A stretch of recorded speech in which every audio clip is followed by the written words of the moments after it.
What's up, kinfolk?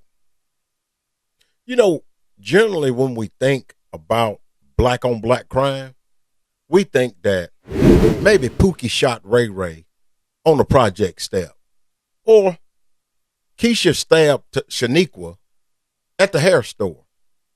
Seldom do we think about black on black crime when the police are involved. They black too. However, they are a different type of black. You see, they have authority. And when they are black and they use that authority to undermine, kill off black folk, then that makes them the worst kind, y'all. The video I'm about to show y'all is of a black cop out in Memphis. This guy used his power, his authority, his prerogatives as a policeman, went and falsely arrested an individual, put that individual in his car, then killed him. Y'all check this out. A former Memphis cop will spend 38 years in prison for killing his ex-girlfriend's new boyfriend while he was on duty. It happened back in 2021. 34-year-old Patrick Ferguson pleaded guilty in August to multiple charges in the death of 30-year-old Robert Howard. Ferguson was sentenced in federal court today.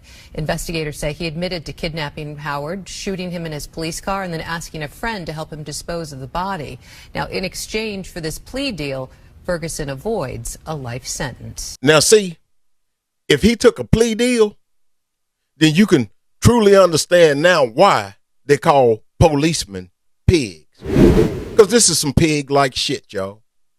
Not only did he kill the man and call his friend to help him, he snitched on his friend, turned him in.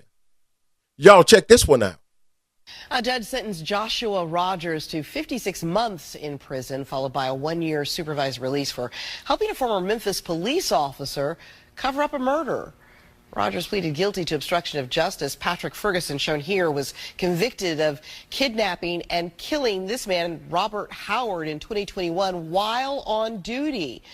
Rogers helped Ferguson purchase chains, padlocks, and cinder blocks, which they wrapped around Howard's body before dumping him into the Wolf River. Earlier this month, Ferguson was sentenced to 38 years in prison. Now, see, y'all, like we say around here in the South, that boy should have got his ass somewhere and sat down. He could have avoided all of this mishap just by getting his ass somewhere and sitting down.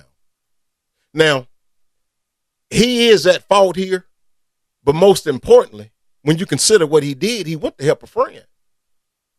He helped his friend do the wrong thing.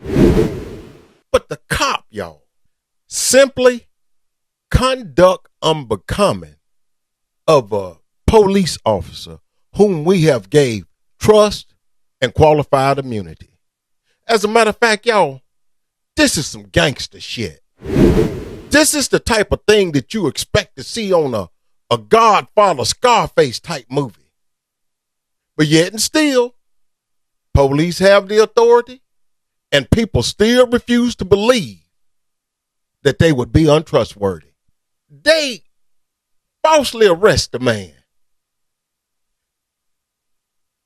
killed the man, then tied cinder blocks and chains around the man and threw his body off into the Wolf River, hoping that the body would never, ever resurface. Now, there's probably not a person out here in this world who is glad to see justice done more than I. But y'all, this is a cop. What about the thousands upon thousands of people just like that brother that's done met their demise and it got swept up under the rug? Thanks to the FBI for doing their jobs. Y'all come down in the comment section. I'd like to hear what y'all say and think about this. And until the next time, travel on.